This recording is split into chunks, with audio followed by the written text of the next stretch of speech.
जय श्री कृष्ण मित्रों, मारा किचन में आप सबनु हार्दिक स्वागत करूँ छूँ। शियाळो आवे एटले घर में जात जातना वसाणा बनाववानी शरूआत थई जती होय छे। तो आज हूँ आप सबनी माटे एकदम हेल्दी एकदम टेस्टी एवं वसाणानी रेसिपी लईने आवी छूँ। तो आज आपणे बनावीशुं गुंदरना लाडू, जे खावामां खूब ज टेस्टी लागे छे अने साथे साथे हेल्दी पण छे।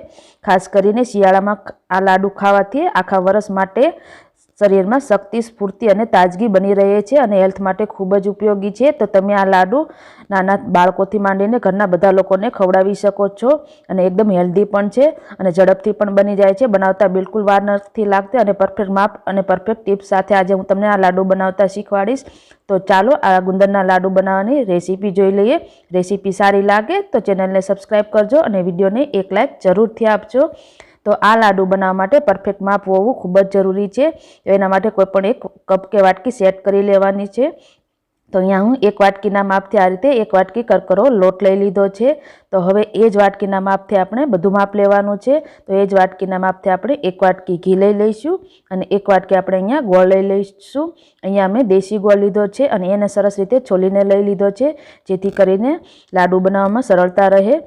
एक चमची सूंठ पाउडर और एक चमची गंठोड़ा पाउडर लई लीधो छे, जे शरीर में रहेला कफने दूर करवा माटे खूब ज उपयोगी छे। हवे आपणे आगळनी सामग्री जोई लईए। तो अहींया मैं 50 ग्राम सूकू टोपरानुं छीण लई लीधुं छे। अहींया तमने वधारे ओछुं पसंद होय तो तमे ओछुं करी शको छो। त्यारबाद 50 ग्राम सूकी द्राक्ष लई लीधी छे,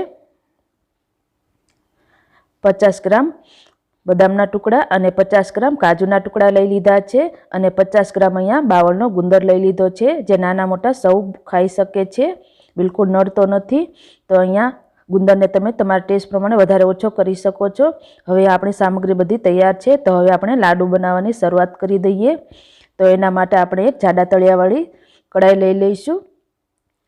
कढ़ाई आपणी गरम करवा माटे मूकी दईशुं। हवे जे आपणे एक वाटको घी लीधुं छे एमांथी आपणे पोणो वाटको जेटલું घी આપણે ઉમેરી દઈશું અને બાકીના 2 ચમચા જેટલું આપણે ઘી બચાવીશું ગોળનો પાયો કરવામાં। આપણે અહીંયા એકદમ સરળ રીતથી બનાવીશું, બિલકુલ વાર નથી લાગતી। ઘી આપણું ગરમ થઈ જાય એટલે એમાં આપણે લોટ ઉમેરી દઈશું। અહીંયા જે ભાખરીનો લોટ આવે છે કરકરો એ જ લેવાનો છે, જેથી કરીને આપણા લાડુ એકદમ સરસ બને।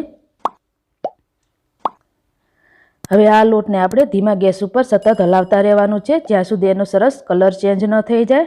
આ પ્રોસેસ થતાં 5 થી 6 મિનિટ જેટલો સમય લાગે છે। જેમ જેમ આપણે લોટને મિક્સ કરતા જઈશું તેમ તેમ સરસ રીતે ફૂલવા લાગશે અને એકદમ હલકો પડી જશે। તો તમે જોઈ શકો છો કે આ રીતે હલકો થવા લાગ્યો છે અને સરસ રીતે એમાં ફૂગા થવા લાગ્યા છે અને એકદમ સરસ આ રીતે દાણેદાર થવા લાગ્યો છે। હજી આને આપણે થોડીવાર માટે શેકી લઈશું।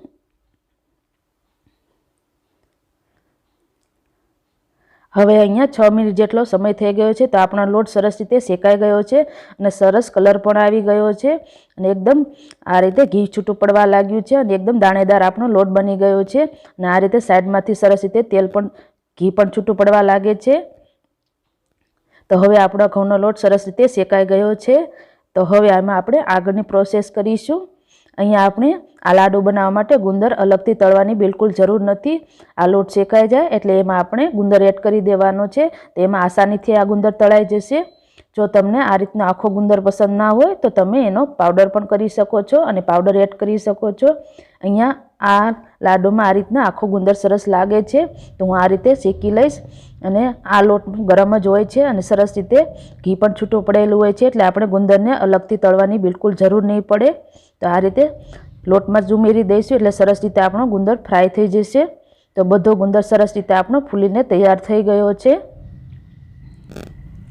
હવે એમાં આપણે ડ્રાયફ્રૂટ ઉમેરી દઈશું। તો સૌથી પહેલાં દ્રાક્ષ, કાજુના ટુકડા, બદામના ટુકડા આ બધું જ આપણે ઉમેરી દેવાનું છે અને ડ્રાયફ્રૂટ તમારા ટેસ્ટ પ્રમાણે વધારે ઓછું કરી શકો છો।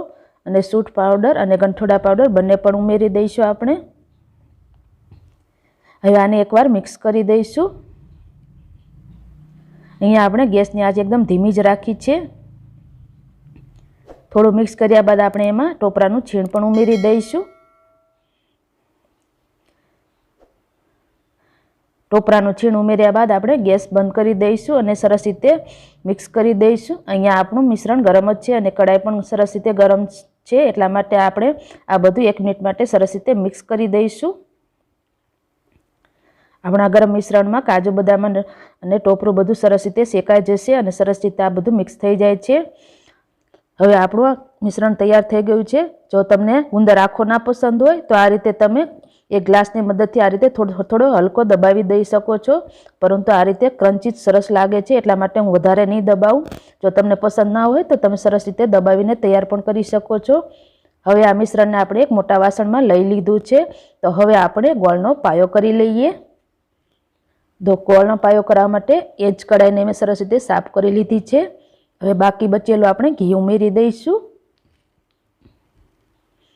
ઘી ગરમ થઈ જાય એટલે એમાં આપણે ગોળ ઉમેરી દઈશું। અહીંયા મેં દેશી ગોળનો ઉપયોગ કર્યો છે, તમારી પાસે જે અવેલેબલ હોય એ તમે એડ કરી શકો છો, પરંતુ આ રીતે દેશી ઓર્ગેનિક ગોળ ઉમેરવાથી આપણા લાડુ એકદમ હેલ્ધી બને છે। ને આ ગોળને સરસ રીતે છોલીને જ લેવાનો છે, એટલા માટે ગોળનો પાયો કરતાં બિલકુલ વાર નહીં લાગે।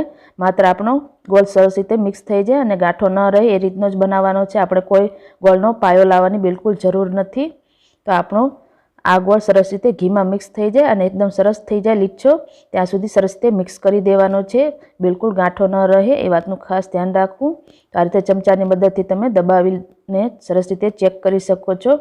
હવે આ રીતે આપણો ગોળ સરસ રીતે મિક્સ થઈ ગયો છે અને આ રીતના હલકા બબલ થવા લાગે એટલે આપણે ગેસની આંચ બંધ કરી દઈશું અને આ ગોળના પાઈને આપણે લોટ શેકેલો મિશ્રણ છે એમાં એડ કરી દેવાનો છે। તો હવે ગેસની આંચ બંધ કરીને આ મિશ્રણને આપણે એમાં ઉમેરી દઈશું। તો અહીંયા મેં આ બંને વસ્તુને સરસ રીતે હવે આપણે મિક્સ કરી દઈશું। હવે આપણે આ મિશ્રણને આપણે ગરમ નથી કરવાનું, હવે આ સરસ રીતે બધું મિક્સ કરી દેવાનું છે। અત્યારે તમને થોડું ઢીલું લાગશે, પણ જેમ જેમ આપણે મિક્સ કરશું અને થોડું ઠંડુ થશે ત્યારબાદ એ થોડું કઠણ થઈ જાય છે, તો એને આ રીતે સરસ રીતે મિક્સ કરી દઈશું। જો તમને ગુંદર આખો પસંદ ન હોય તો ગ્લાસની મદદથી તમે દબાવીને સરસ રીતે ક્રશ પણ કરી શકો છો। હવે આ મિશ્રણ થોડું હલકું ઠંડુ થાય, હાથેથી અડી શકાય તેવું ત્યાં સુધી એને ઠંડુ કરી લઈશું અને ત્યારબાદ આપણે લાડુ વાળી લેવાના છે। તો આ મિશ્રણને થોડું હલકું ઠંડુ થવા દઈશું, હાથેથી ટચ કરી શકાય એવું ઠંડુ થાય ત્યારબાદ આપણે એમાંથી લાડુ બનાવી લઈશું। તો અહીંયા હું આ રીતે નાની સાઈઝના લાડુ બનાવી લઈશ, તમારે જે સાઈઝના બનાવવા હોય એ પ્રમાણે તમે બનાવીને તૈયાર કરી શકો છો। તો આ રીતે હલકા હાથોની મદદથી આપણે સરસ રીતે લાડુ તૈયાર કરી લઈશું। દેખાવમાં જેટલા સુંદર લાગે છે એટલા જ ખાવામાં ટેસ્ટી અને હેલ્ધી છે। તો તમે આ લાડુ ઘરે એકવાર જરૂરથી ટ્રાય કરજો। આટલા માપથી તમે બનાવશો તો તમારા આ સાઈઝના 15 લાડુ બનીને તૈયાર થઈ જાય છે અને 500 ગ્રામ ઘીમાંથી બનાવશો તો 30 થી 35 લાડુ બનીને તૈયાર થઈ જાય છે। એકદમ સુંદર, ટેસ્ટી અને આપણા મોઢામાં મૂકતા જ ઓગળી જાય એવા પોચા લાડુ બને છે, બિલકુલ કડક નથી થતા। તો તમે આ લાડુ ઘરે એકવાર જરૂરથી ટ્રાય કરજો અને વિડીયો કેવો લાગ્યો એ કમેન્ટ બોક્સમાં જરૂરથી જણાવજો અને આવા જ નવા વિડીયો જોવા માટે ચેનલ સબસ્ક્રાઈબ કરજો। અને મેં મારી ચેનલ ઉપર ગુંદર પાકની રેસીપી પણ શેર કરેલી છે, એની લિંક હું તમને ડિસ્ક્રિપ્શન બોક્સમાં આપી દઈશ, તો તમે એ પણ જોઈ શકો છો। વિડીયો કેવો લાગ્યો એ કમેન્ટ કરવાનું ભૂલતા નહીં।